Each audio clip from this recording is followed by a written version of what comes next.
అవినీతితో సంపాదించిన జగన్ ఆస్తులన్నీ రాష్ట్రంలో ఎక్కడ ఉన్నా ప్రభుత్వం జప్తు చేయాలని చంద్రబాబు డిమాండ్ చేశారు. వస్తున్నా మీకోసం యాత్రలో భాగంగా వరంగల్ జిల్లాలో పాదయాత్ర ముగించుకున్న బాబు వరంగల్ జిల్లా డిక్లరేషన్ ను ప్రకటించారు. అనంతరం మాదిరిపురం వద్ద ఖమ్మం జిల్లాలో ప్రవేశించారు.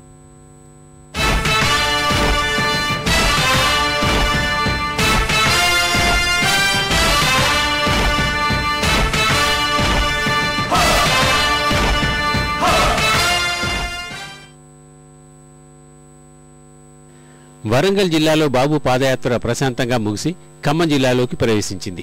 11 రోజుల పాటు దాదాపు 100 గ్రామాల మీదుగా 183 కిలోమీటర్ల మేర జిల్లాలో చంద్రబాబు యాత్ర కొనసాగింది. చివరిసారిగా మరిపడ బంగ్లా వద్ద జరిగిన బహిరంగ సభలో బాబు ప్రభుత్వంపై నిప్పులు చెరిగారు.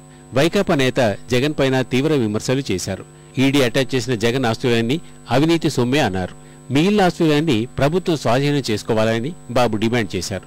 జగన్ చెంచల్గూడ జైలు నుంచి రాజకీయాలు నేర్పుతున్నారని ఆయన మండిపడ్డారు.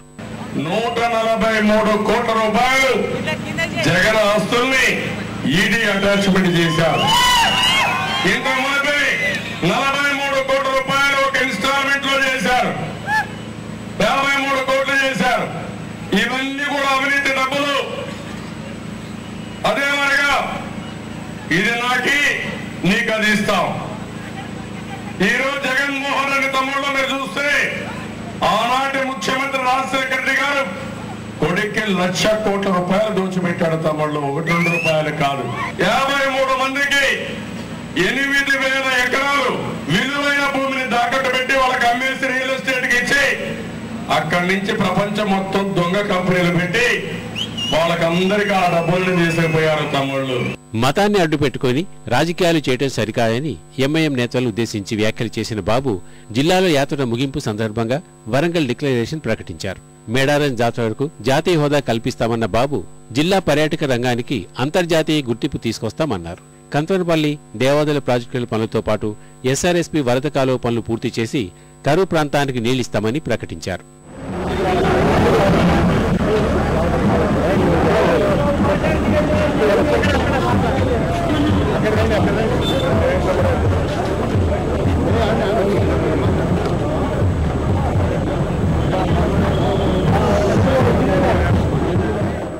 వరంగల్ జిల్లాలో పాదయాత్ర ముగించుకున్న బాబు ఖమ్మం జిల్లాలోకి ప్రవేశించారు. తిరుమలాయపాలెం మండలం మాదిరిపురం వద్ద బాబు బస చేశారు. నేటి నుంచి 6 రోజుల పాటు ఆయన జిల్లాలో పాదయాత్ర చేపట్టనున్నారు.